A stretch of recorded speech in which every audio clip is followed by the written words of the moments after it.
St. Louis. Hockey Fan Report. Aloha and mahalo. Thank you for joining me, Guy the Hawaii Blues fan Benson, and Ashley Slapshot Jones. I'm on the Hey, wrong side of the screen.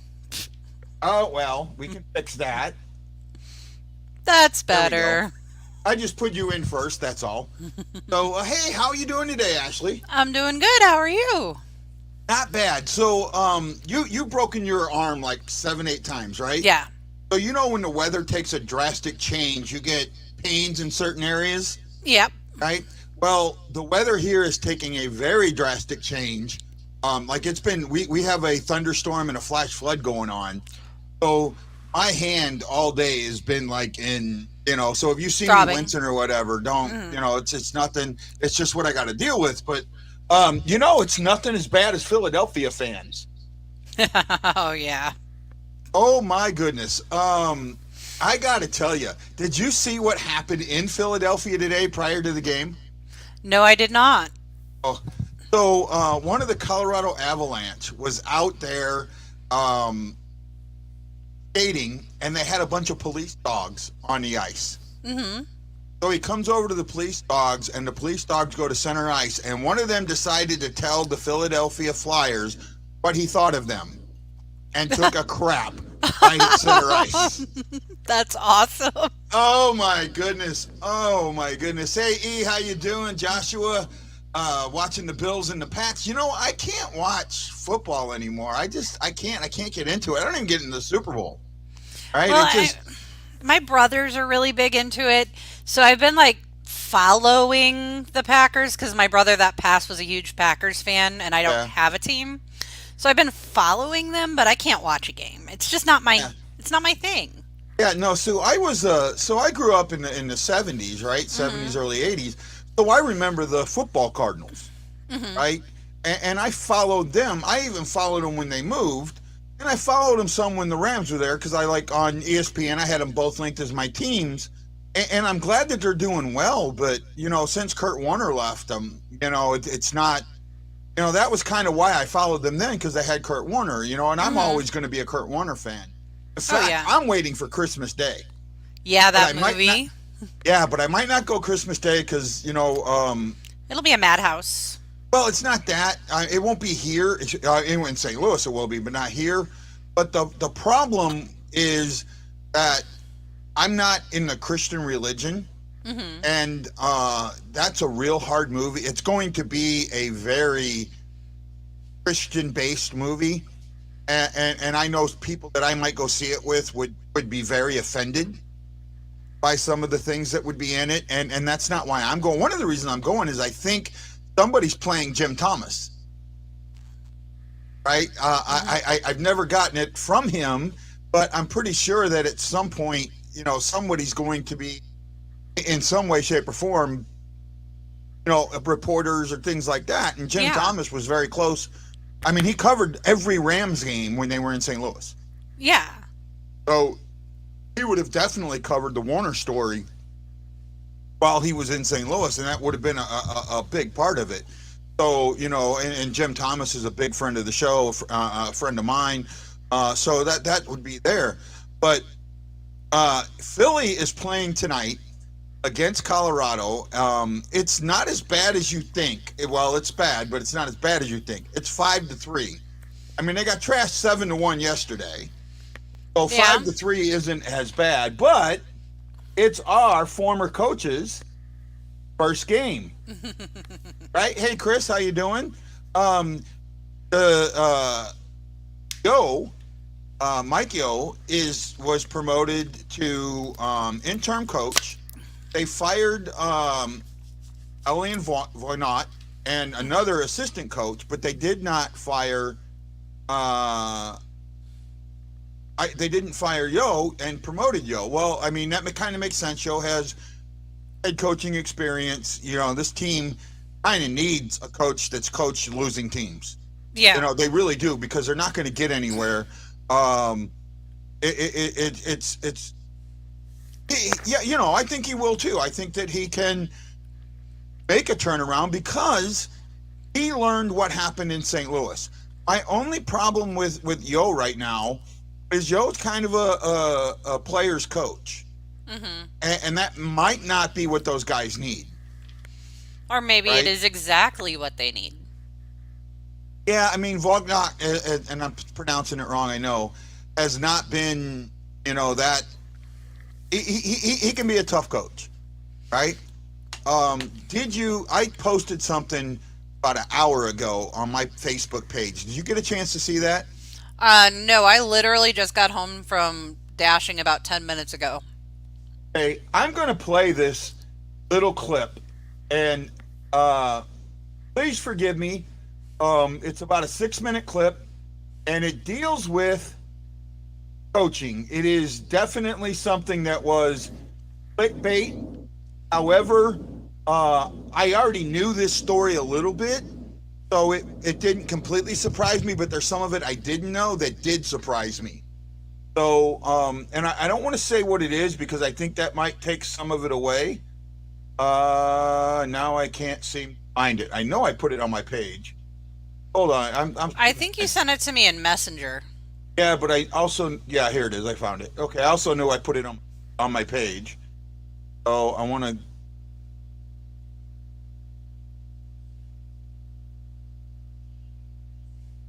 Okay. There we go. Okay. Let me bring it up. Yeah, I know, pain in the butt guy. But it's fun. And I think it's going to give us something really good to talk about. There's some really interesting things here that will definitely open some eyes and is very relevant in what we talk about.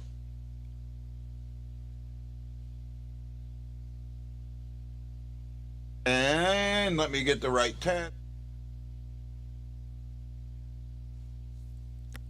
Okay, here we go. It was an electrifying floor routine that turned UCLA gymnast star Caitlin Ohashi into a viral sensation. I couldn't stop watching. Your energy is contagious. But behind that smile is a legacy of pain. It was more like, you don't look like a gymnast. You look like you swallowed a pig. You had coaches tell you that? Is just disgusting. She was the victim of fat shaming. I couldn't accept myself. Caitlin scored better than Simone Biles. Big difference between her and Biles. But while Biles went on to win 4 Olympic gold medals. Why isn't she going to the Olympics again? There was a time where I was on top of the world. I was unbeatable until I wasn't. Oh, that was horrible. I am now known as the coach of Caitlin Ohashi. I was in the fight for my life. I had so much hate in me, and I was trying to rebel and take it out on my new coaches here. Because I'm one of the most decorated coaches. I'm relentless. Can you hear this, Ashley? Basically. Yeah. And I said to her, you get it? I am hired to win. One day, Caitlin looked me in the eye and said, I hate myself. Winners make adjustments and losers make excuses. I was told that it was embarrassing how big I had become. I was compared to a bird that couldn't fly. These are all things that when I was skinny, I was told. So what would they think of me when I had become big? I couldn't accept myself. Gymnastics was my worth. It was my life. I hated myself. It's a lot of pressure just because you can never escape it. So you go into the gym and you hear all about how big you look, and then you go on social media and you hear from people that are following you.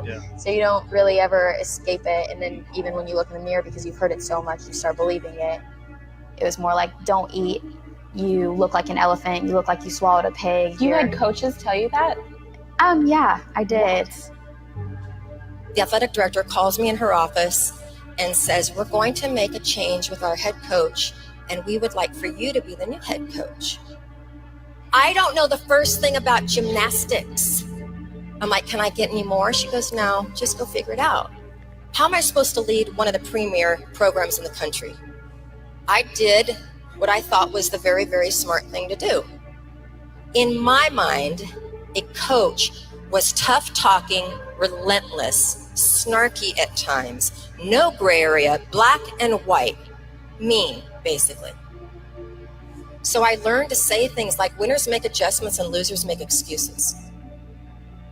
When I came out here, it was really hard because I had so much hate still left in me, and I was trying to like rebel and take it out on my new coaches here. And I will never forget a team meeting we had halfway through her freshman season, and Caitlin very clearly and unapologetically said, "I just don't want to be great again." I felt like I got sucker punched. My first thought was, then why the heck am I going to honor your scholarship? One day, Caitlin looked me in the eye and said, "Miss Val, I just want you to know, everything you tell me to do, I do the exact opposite." The year before, we had finished second by half of a tenth. The year I took over, we came in dead last. I realized at that time I was not cut out for this job. I'm walking through Ackerman Union on my way to resign, and I come across Coach Wooden's book on leadership. His book opened up magically to his definition of success. And it said, "Success is peace of mind in knowing you've done your best."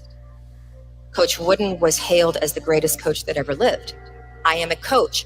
I am hired to win. And I read his definition again and again and again. And when I read it, the word "you" got bigger and bolder. Success is peace of mind in knowing you have done your best. And I had the biggest aha moment of my life. I had been trying to be somebody else. And at that moment, I realized, whenever you try to be somebody else, you will always be a second-rate them. The worst part about it is it prevents you from being a first-rate you. I scrapped everything that I had done. I scrapped all those stupid coaching quips, and I just became me. When Caitlin came to UCLA, she was broken in body, mind, and spirit. She had grown up in a stereotypical, very high-level athletic world, and she was damaged.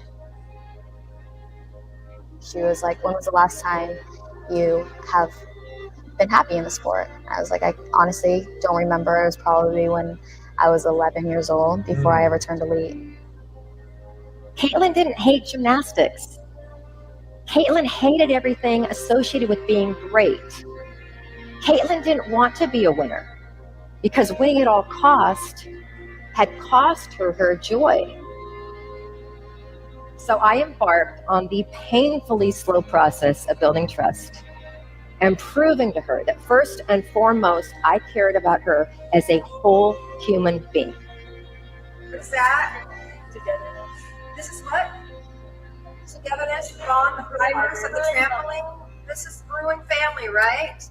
And what happens with brewing family? We trust each other, right? It's about trust. It's about enthusiasm. It's about passion for everything we do. It's about the fact that we're all very unique and we all bring different things to this fiber, right? Part of my strategy was to only talk to Caitlin about gymnastics in the gym. Outside of the gym, we talked about everything else. School, boys, families, friends. Right. One thing that I've carried through in all of my coaching and teaching to help people feel good about what they are and who they are, and feel great about the fact that they're not a stereotype. And whoa, that is so cool that you're so unique. Unique is so much more fun than status quo.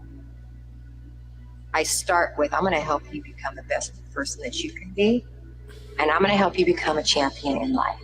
Big set aerial. It took me finding Miss Val in UCLA and having a different goal and path to follow to finally find joy and love within the sport again. We finally had to go through and build this trust between each other, because that's the first time I've ever felt a connection with a coach that strong. My mom wasn't exactly happy when I put elite gymnastics in Montclair College. Miss Val asked her why she had like a change in her heart. And she said, "I see how happy my daughter is." And that's all it took to feel like a person again.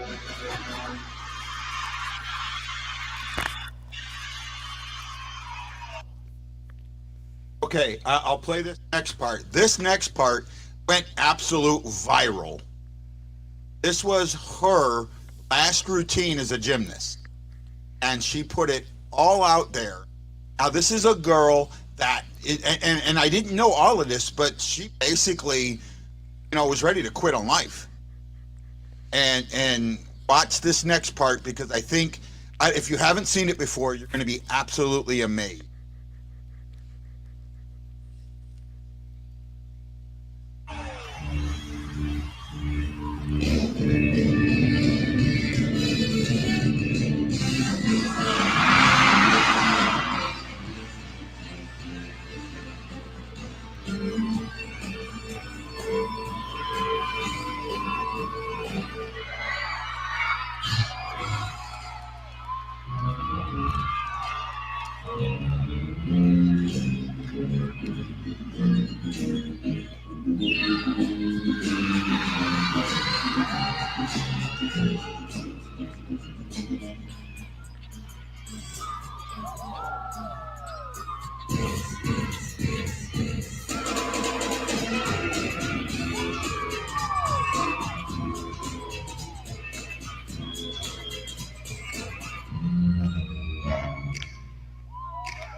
I think gymnastics can be a very brutal sport. I don't think. Right there. I mean, that said so much to me in that video. I mean, I had tears in my eyes when I first watched it, seeing what she's gone through and what she's done and all of that. And then to find a person or a coach to finally understand it and get it. And I'll be honest with you right now, there's a lot of teams in the NHL that are in that position. They have guys out there playing, and because of COVID, because of other things that are going on, right? And I'm sorry, this Chicago thing has something to do with it. There's so much other things going on in hockey. There's a lot of guys out there right now that are playing that don't like hockey, right? And I think that more coaches need to adopt that. John Wooden considered the greatest coach ever, and not only that, the show Ted Lasso is based off of John Wooden's book, right? And Coach Lasso constantly says, not about wins and losses for me. It's about making these young men better versions of themselves on and off the pitch. Well, I think that's what it needs to be about all athletics. And is I agree. making people better versions of themselves on and off the pitch. And you know what? It's the same for this show. I need to become a better version of myself on and off the show, right? I mean, I think that's why I'm having so much trouble writing right now, to be honest with you. I feel like I'm trying to write for others and not for me. And that could very well be what's causing your writer's block. No, and it's made, on top of my, learning disability that makes writing very difficult, that adds to it, right? And here it is, I'm letting her, and it's 6-4 Philly. Philly got one back, but so did Colorado, so they got the 2 lead. But I was inspired by this to know that, find a better version of yourself. And don't take this the wrong way, Ashley. I think we've done that for you. Yeah. Right? I've seen your knowledge of the sport and your you come out of a shell since you first came on the show. I mean, I have. I mean, I remember your first the ladies' night, and you were the mouse, right?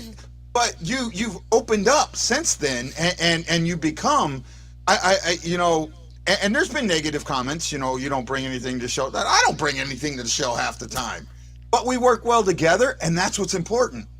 So you bring me better, and I make you better, and that's what I think we need to see happen more and more out there on the ice. And now somebody on the ice that makes people better around him is now hurt.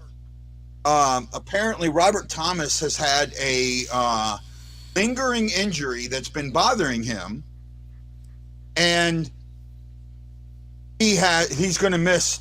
He missed today's practice, and he's going to miss probably tomorrow's game. It absolutely sounds like he's out, and we're going to end up going with 10 forwards and 8D or 8D. No, yeah, we're going to be short one. We can't pull anyone up. So we're going to be rolling with the 7D. Well, they could bring in the 8th D. They could bring in right? We don't have that's right. we don't have Falk is hurt. an Yeah, 8th we're going to D. be short one. So we're going to be short one, but that'll open up the emergency fund again, but then we can only bring in somebody that makes less than 800,000. Yeah, well, but we have to play a game short to get to that. Yeah, well, we'll play the next one short. And Thomas is a big loss, and I get that. But again, this might be losing Thomas to something like this against the team that we're playing might be good. Mm-hmm. Right? It might prove that these guys are good. I'm telling you. I'm telling you, Ted Lasso said it. You can score more points on the scoreboard. You can put up more points on the scoreboard than the other team and still lose. Mm-hmm. And you cannot score as many points as the other team but still win. This team, to me, won on Saturday. They won on Saturday. And even Lance said it. I don't believe in moral victories, but I get what Guy was saying about them winning on Saturday because they stuck with. You've got these guys out, and they got some guys out too, but they're in the number. They have guys out, and they're the top team in the league. Yeah.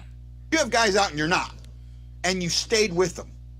Mm-hmm. You stayed with them, so they put their guys back. You put your guys back. Who knows what happens? But in a seven game series, it goes 7. I absolutely think it goes 7. You look at last year's playoffs. If we don't have Brownout, Falk, and Bozak all get hurt in the first game, right? We probably could have pushed that to 6, right? Because when the Avalanche got up against a solid, good team, they got beat. They got beat by the Knights. Golden Knights, and the Knights were a solid, good team. Mm-hmm. So when you put 2 solid teams up against each other, you don't know which way they're going to push. Exactly. Right? Chris Lambert says, I got a feeling we will not be as good as we were the last time. We will lose in regulation 4-2. Well, Chris, I see where you could think that, but I see something going to happen that I've been waiting for to happen. I see that Spetsna line coming together. I think it will because Thomas is out of the picture. They're going to put them together. Thomas is out of the picture. So now you have, and Barbashev can play center, and he has taken some center duties, and he's been better at face-offs, right? Let him take some let him get in there. Do we get affiliate? I'm not sure what Brad's asking there. I'm not sure either. We're not going to be able to bring anybody up, Brad. The game should be on, I think this game is on Bally Sports. Let me double check real quick. I'm pretty sure it is. It's home, so it's usually on Bally. Yeah, but with ESPN now, you never know.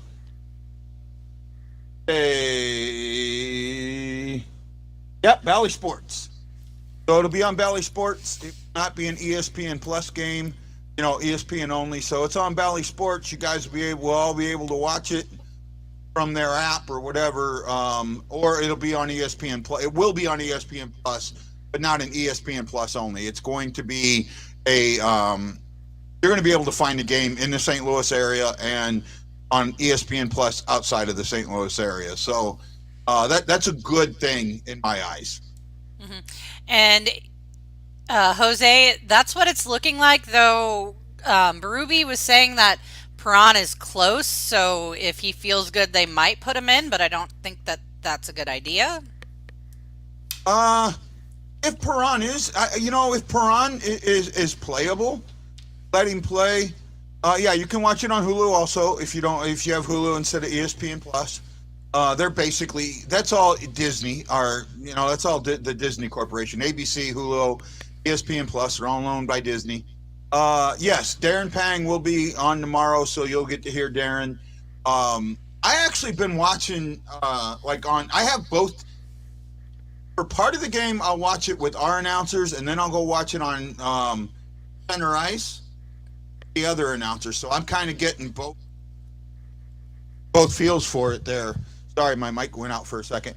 But I do like, I'll tell you what, Florida's announcers were not taking the Blues lightly, right? They were not, they'd say, they got guys out, but they're playing hard. They were constantly talking about, St. Louis coming at you.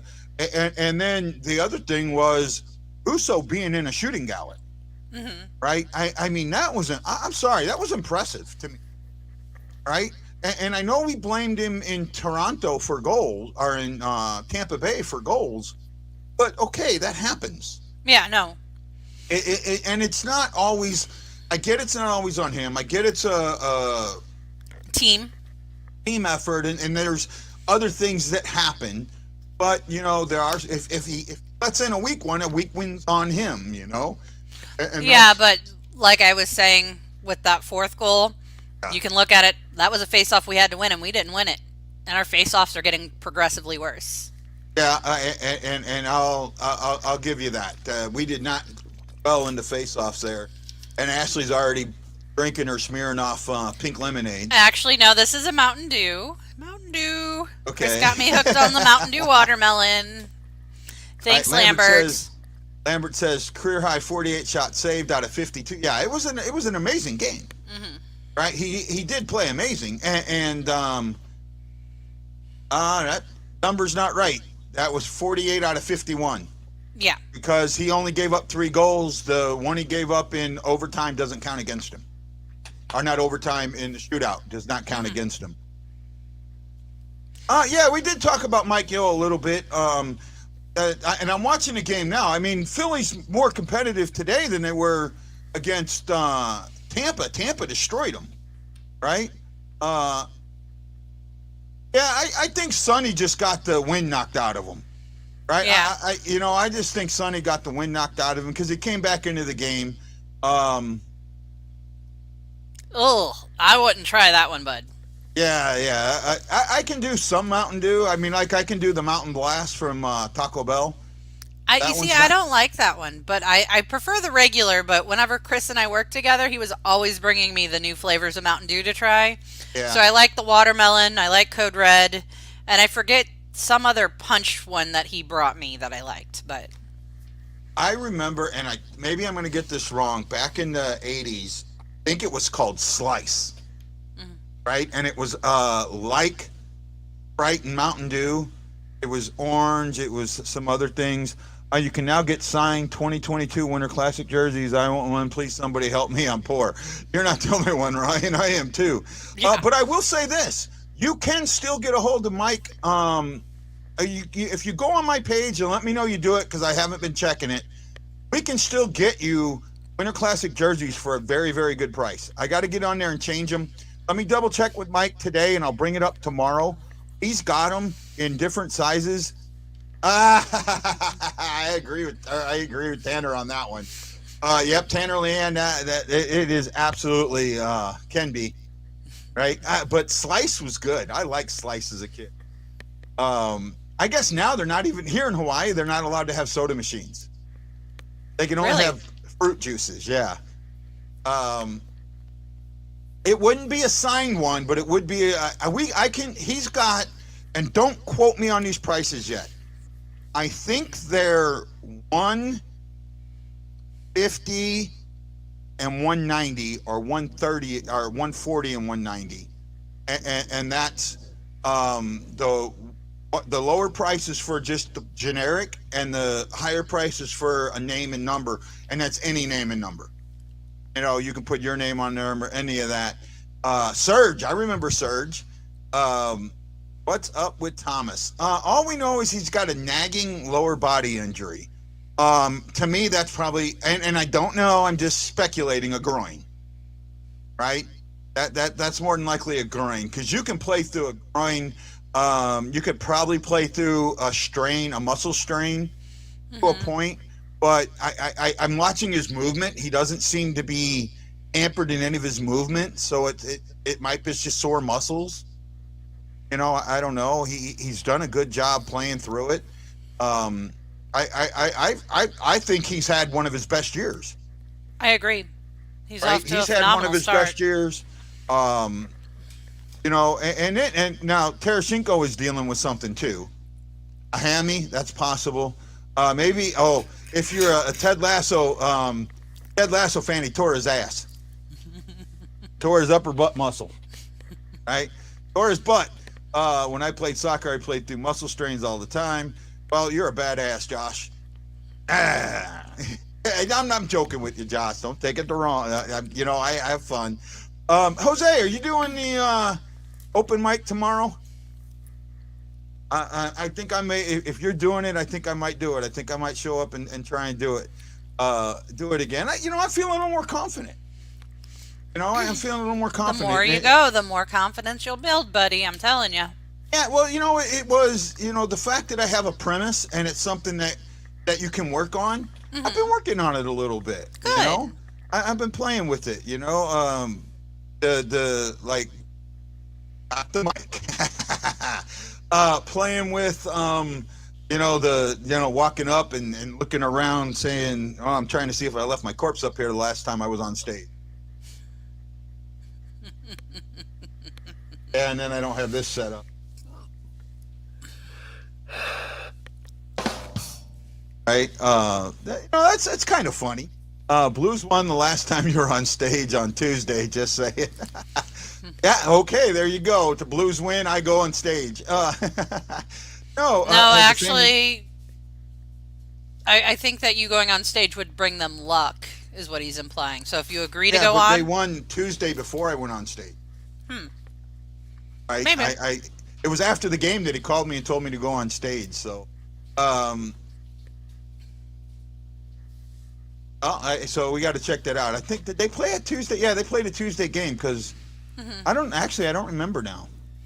Yeah, I think they played a Tuesday game because after you got off here, you got the call from Jose and you rushed out. Yeah, about going, and then I came on Wednesday and talked about it. Yeah. Yeah. As the famous Gretzky saying goes, you miss 100% of the shots you don't take. And that's absolutely right. You know, you do. You miss 100% of shots that you don't take. And that's why, I'm on here doing this show still. Right? That's how I got roped into doing this show.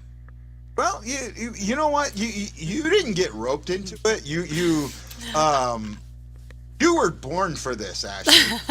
No, I mean this. I think that, first of all, I love the fact, and don't take this wrong, I love the fact that your hockey knowledge is not the greatest knowledge. It's not,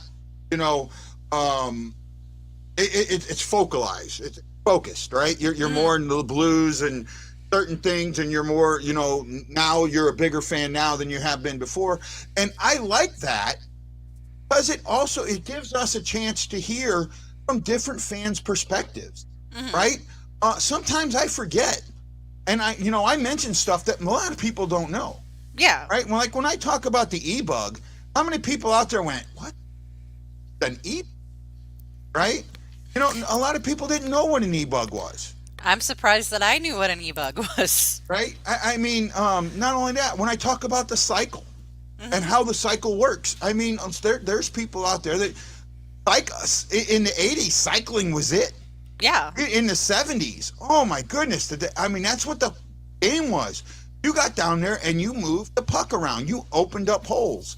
Right? That's what the Plager brothers were great for. Yeah. Right? They were known as good passers. Bobby, get in there, move somebody out of the way, do all that stuff. Oh, it's 7-4 now, and they're showing Mike Yo. His head's shining even more. I got to meet him in Vegas. Oh, did you? Yeah, I had. If you, I don't know, they kicked me out of the lounge, so the picture may not be any there anymore. But that picture got like 1,000 likes on in the lounge when I put it there. So yeah, I met him just before the Vegas game. Oh, and for me, that Vegas game was the first time I'd seen a hockey game 4 years, and it was only the second game I'd seen in like 10 years. Like since 2008, and that was 17. So in 9 years, I'd seen 4 games. And to meet him and all those other Blues fans, and that's what really brought, my fanhood out to the position it is now. Oh, by the way, that reminds me, I know he's not watching, but we got to do it. Bob Sick. What? Today is his birthday. Oh. Michelle and Bob. I have to do this because I got it. Well, actually, I'm going to hold it off till tomorrow because tomorrow is somebody else's very special birthday. Tomorrow, Gary Younger's birthday. Oh, yeah. Number 7 on the 7th. On the 7th. And tomorrow's another, a special day, especially here in Hawaii. It is the 80th anniversary of the attack on Pearl Harbor. Actually, he got hired as an assistant coach in 1920. So he's been there. This will be his third season there. So he's been there since he got hired. And he actually, like when Philly came to St. Louis that year, Jim Thomas did a story on him. About, the Blue, him coming and, the Blues winning the cup after he got fired and that. And, he said he followed him, right? He was happy for him, all that. But then again, maybe that's what he wanted to say.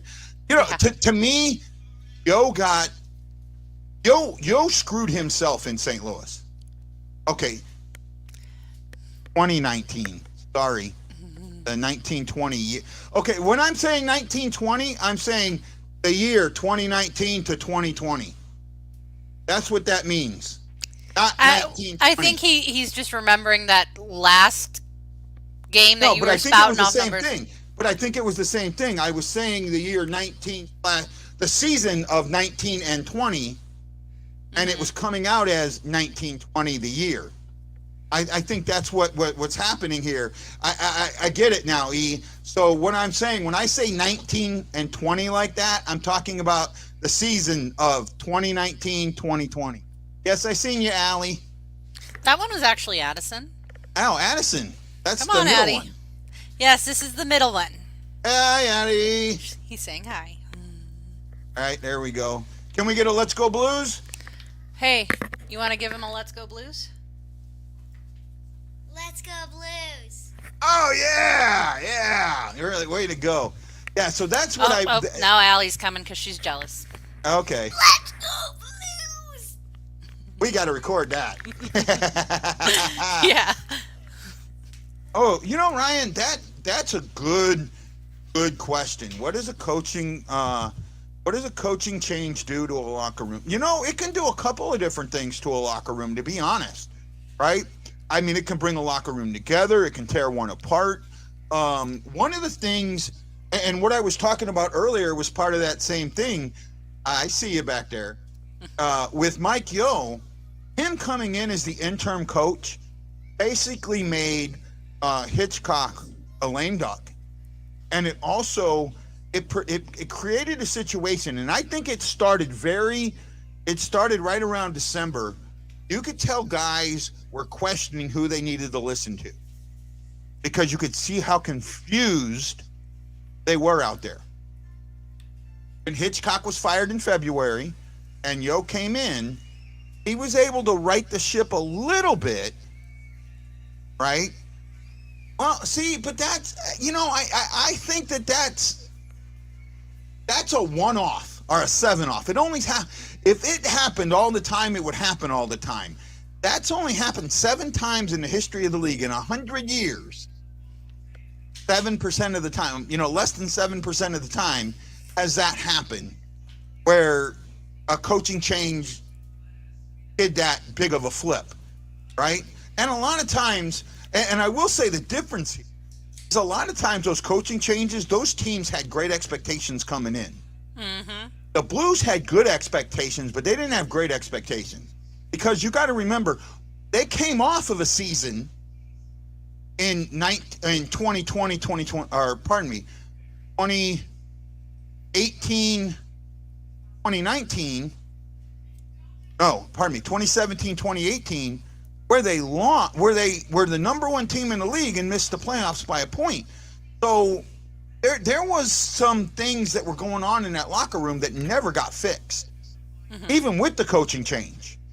You know, when Yo comes in, they are playing. They started out for us. Yes, that's right. Sullivan in Pittsburgh, and that's exactly right. But so Pittsburgh won the cup. The next season, they started off and they just couldn't get anything right. They made the coaching change, and Sullivan's able to get them into the playoffs, and then they run it there. And that was in 17 against the Predators. And that was with Matt Murray. Yeah. That's when Matt Murray won 16 of the games, and they had him instead of Fleury, and then Fleury gets left unprotected the next season, right? I wonder now how much Pittsburgh is biting themselves in the butt for doing, right? I'm sure they're pretty much, accepting of it. Actually, I mean, it was a choice. That was a flip of the coin. They made the wrong choice, but I don't think they made the wrong choice. I don't think Marc-Andre Fleury flourishes in Pittsburgh like he did in Vegas, right? I mean, maybe. Except in Vegas, I don't think his coach and him got along very well either. So it was more of he had to be that guy, but it wasn't that he was wanted to be that guy. They wanted Robin Lehner to be the starter. Yeah. And Robin either, for whatever reason, Robin wasn't performing, so then Fleury would. No, they had two very, very, very good goalies. That's but I think when Marc-Andre Fleury went to Pittsburgh, or not Pittsburgh, to Vegas. That Island of Misfit Toys that they developed, right? That's what helped that team. That they all got under that, and when Perron left and came to St. Louis, he took that same attitude back to St. Louis, and that's why Perron blew up over here. Right? That's exactly why I blew up over here. Yeah, it's 7-5 now. Yeah, well, it's got 8 seconds to go. That's a good outfit, though. That's a good outfit. But I had to start. What's his face? Martin Jones. So I'm gonna look terrible in my fantasy league. Yeah, it's gonna be a bad week for me. As much as I hate to say it, I need Bennington back. Yeah. So Jones ended up with 43 saves. 50 shots. 43 saves, gave up 7 goals, and has an .860 save percentage. And I'm playing the Florida Panthers. Unless they have a guy just have a horrendous season, I'm screwed. So, because the other thing is, I got to hope that I can get another start out of one of my other goalies. Because if I don't even get a start, I lose all my goalie points. So, yeah, I know it's you have to have 2 starts a week, and so a lot of guys have a starter and then a team's backup, and you'll start if the backup starts, you'll start him on games he starts, because usually he's playing a lower end team or whatever. Or on a back-to-back night, something like that. So you start him, and that's what happened tonight. I had to start Jones after Hart got plummeted yesterday, but I did not want to start him. But if I didn't start him, I didn't think I would get my 2 starts. Yeah. So my other goalie is Wedgwood, who started to look like he was figuring it out. He's 29 though, so he's not. And then I've got Ottawa's goalie. So. Yeah, I'm not in, but they're both minor league guys, so I can keep them off I can keep them in the minor leagues. They're still minor leagues eligible until next season. So I can keep them in the minor leagues and only bring them up when I need to. So That's kind of what I'm doing right now. I am so lost when it comes to your fantasy league, man. I'm sorry. Yeah, I know. But it's fun. I got roped into it, and it's having fun. I know some people aren't in it. Yeah. Oh, 3 Ducks, man. What happened with the Ducks? Oh my goodness, are they taking advantage of that division? Oh right? Yeah, they sure are. Right, they are really, really doing very well in that division. I am absolutely impressed with what they're doing. And you know what? Our loss against them does not look nowhere near as bad as we thought it did. Right? No. Anaheim's up 1-0. Apparently they're looking at something happened. It looked like a goalie that got thrown, or okay, no, he didn't throw it. He's saying he threw it, but you could see he didn't. The puck hit it and knocked it out of his hand. Okay. Right. So here we go. Washington. It's down to the last shooter for Washington, and yes, I still say it with an R. I can't see who the Duck shooter is. I don't have the sound up, so I'm hearing it. We'll see it here in the good. Oh, Ducks are doing really good. Here we go. Daniel Sprong. If he scores, it goes to the next one. And Ducks. Oh, no, goes in. Goes in. It looks like he got it, and it slipped by. So we go to round 4. Right? No, it did. It originally stopped. He originally had it, and it snuck past him. Watched it trickle in. Oh, wow. Yep. And they're in Washington. How many people out there from St. Louis do that? Add an R to your W. Several people from this area do that. I do not. No. But I'm not. I spent my first 10 years in Iowa, so I have more of a northern accent. No, I do. I don't do the zinc, right? I don't do the zinc for sink, but I do. Oh wow, that was a good goal. Zegras, 67, and now it's Ovechkin. They held out Ovechkin to the 4th. Oh wow! And he's got to get this. Either scores or loses, so the game's on Ovechkin's stick.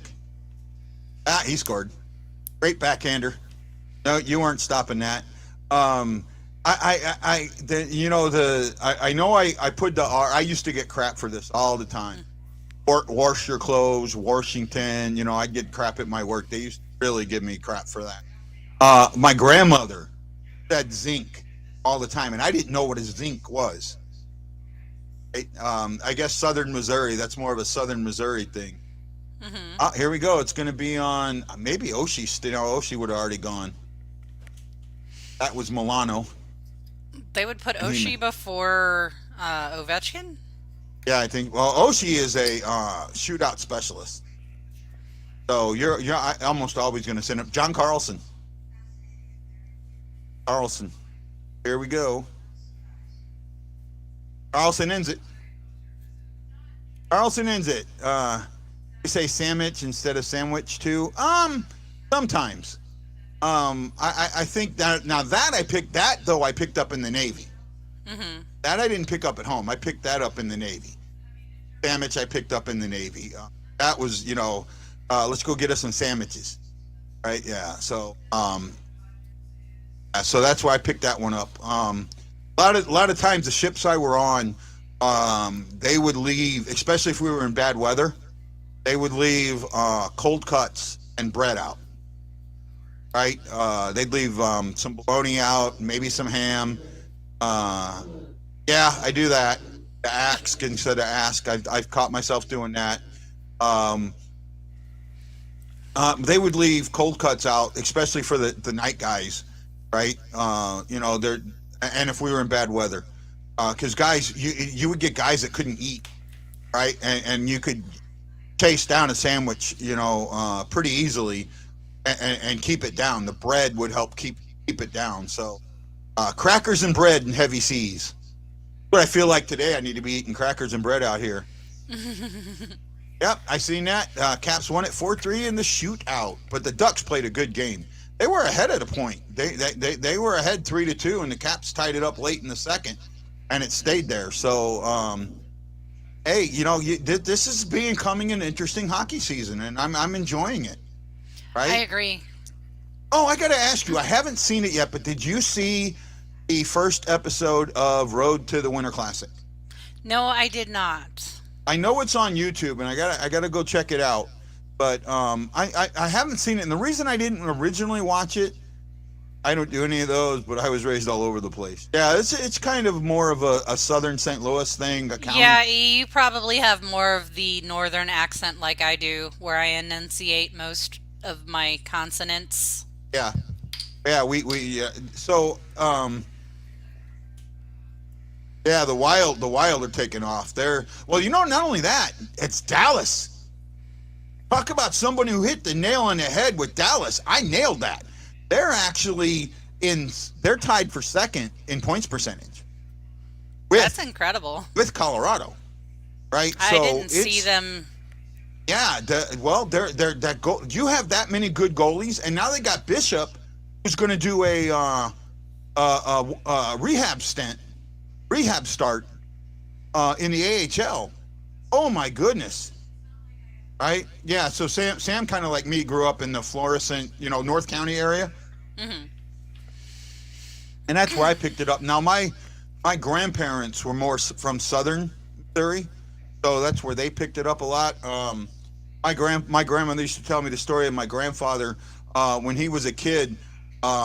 He was a Southern Baptist at the time, or he lived in a Southern Baptist. I think he was Catholic, but they would go deliver groceries and have to move alcohol out of the way to get the groceries in the refrigerator. So, that was the thing. And then my grandmother's brother passed away at a young age because him and friends got lost in quicksand in the Missouri woods. I remember, I'll tell a quick story before we go. One time we had woods out behind our house, not heavy woods, but woods enough, good areas. And, me too, buddy. I love Jamestown's Mall. That was like a secret for me of that place. But we played in the woods all day and no one could find us. And what we didn't know is we started in woods right behind our house, but ended up about 3 miles away. Oh wow! Right? Yeah.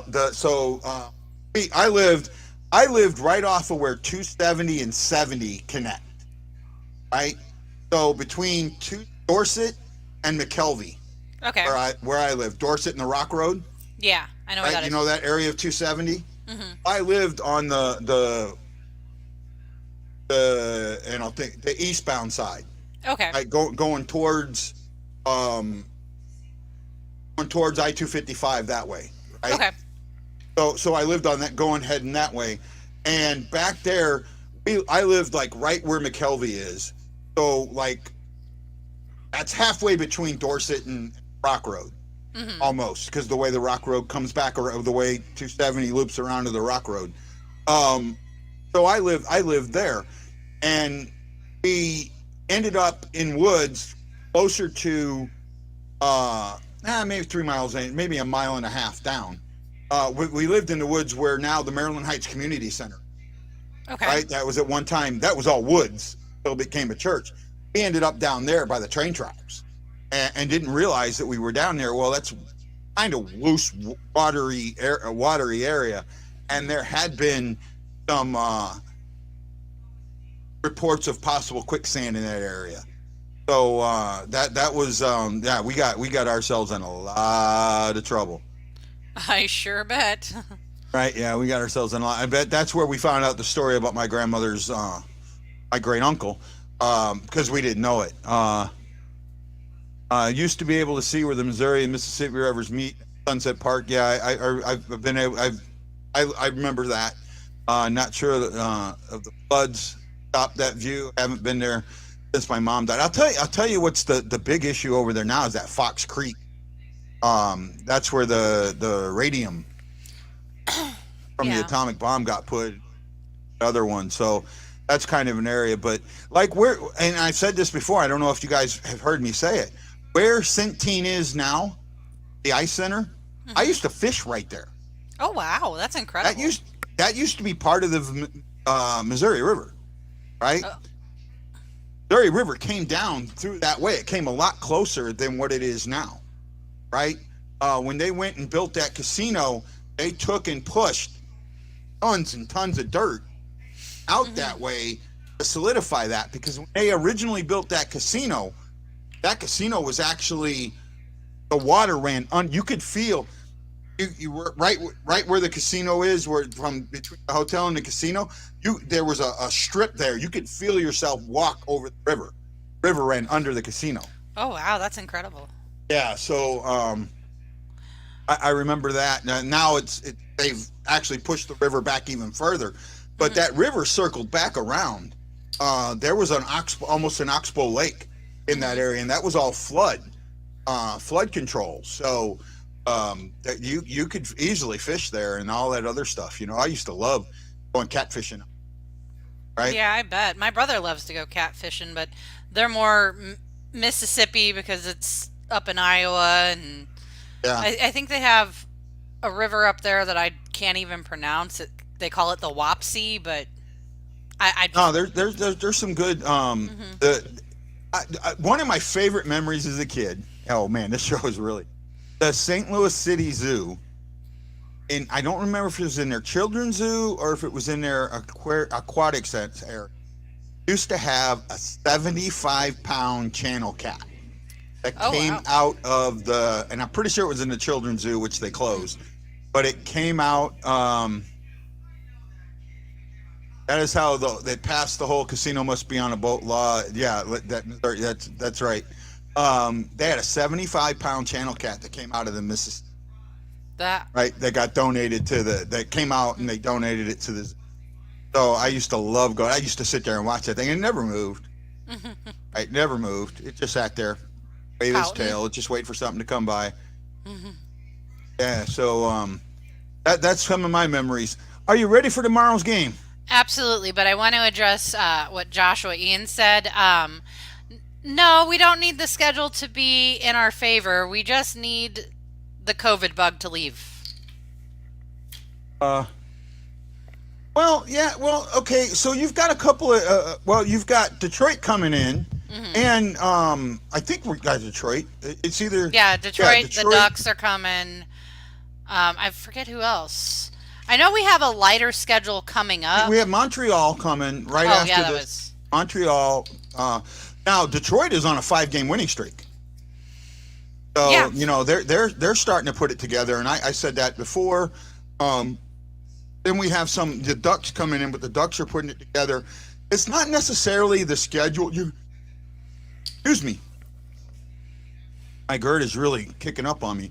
It's not the schedule per se, but you have to play the schedule in front of you. It's these guys playing these games. First of all, they're playing a line short, so they're going to play more minutes. That could hurt us later. But if they're playing smart, they can slow the game down. And that's what happens. When the Blues slow the game down, when they can get in on the forecheck, when they can get a cycle going, and not once a game, I'm talking 4 or 5 times a game. They get a cycle going, and that's it. We're done. This game's going to be theirs. Right? Get in there, get a cycle started. Use your speed. We're starting to see it. Iru needs to just slow down a quarter of a step, and he will be just perfect. Yeah. And that, so I missed that. And I'm sorry, Josh, talking about other things, but that's just some of and you know what? Why I bring those up and those stories of living in St. Louis and all of that and other things, because it correlates. The things that we do in life correlate to the sports that we love.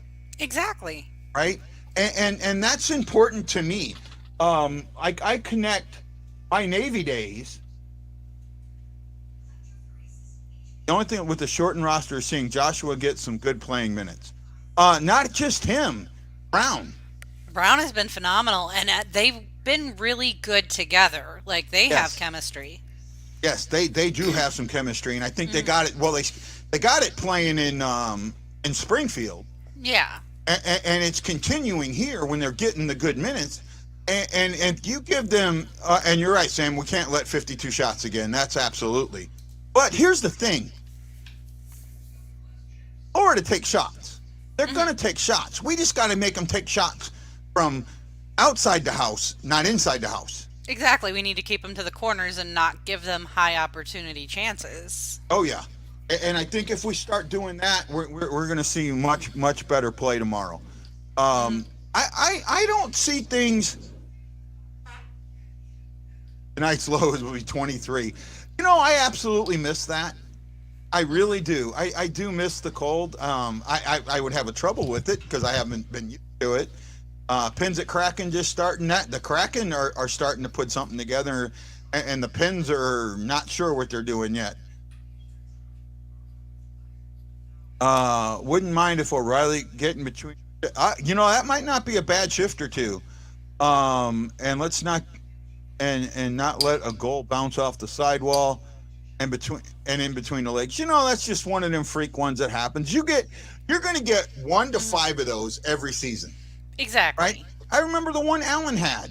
Right. And I want to say it was in the Stanley Cup year that hit him on the shoulder. Like he was out of the net. It was a long shot. Hit him in the shoulder. Went up. It hit the glass. Bounced off. Hit him in the back, and then went in the net. Right. So you know you're going to get goals like that. You're going to get goals like that called against you.